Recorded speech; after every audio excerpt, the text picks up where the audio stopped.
Prévention protection QTR, quelle est votre urgence? Contrôle pour les patrouilleurs. Dirigez-vous à 1105 CPP pour un déversement de matière dangereuse avec un blessé. En direction pour le CPP.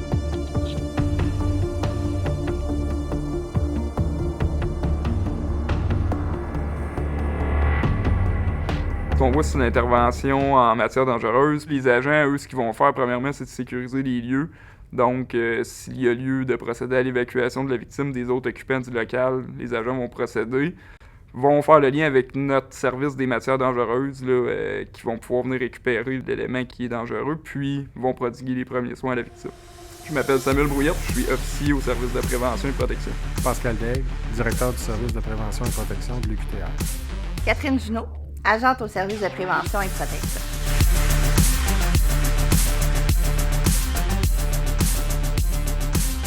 J'ai à cœur de veiller à ce que chaque membre de notre communauté puisse évoluer dans un environnement sécuritaire, de confiance et de bien-être. La sécurité, c'est bien plus que des protocoles, c'est une responsabilité humaine qui repose sur l'écoute, le respect et une véritable présence auprès des gens. Nos interventions se veulent être des approches de désescalade, d'accompagnement.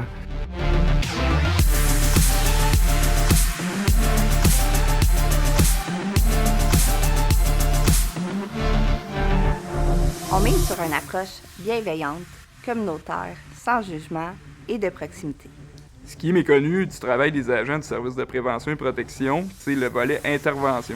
Donc, les agents, c'est des premiers intervenants sur une multitude de situations, que ce soit incendie, matière dangereuse, premiers soins. Les agents sont formés pour intervenir rapidement et efficacement sur ces situations-là. C'est quelque chose qu'ils font tous les jours.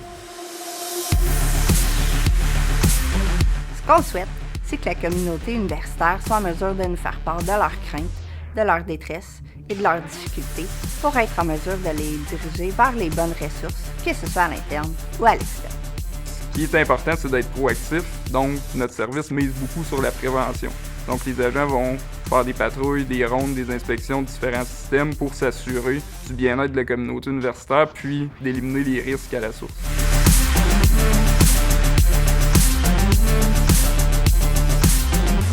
La sécurité, pour moi et pour mon équipe, c'est pas juste une question de procédure, c'est une question de respect, d'écoute, de connecter avec la communauté. Ce qui me rend le plus fière dans mon travail, c'est que notre service contribue à créer un milieu sain et sécuritaire pour la communauté.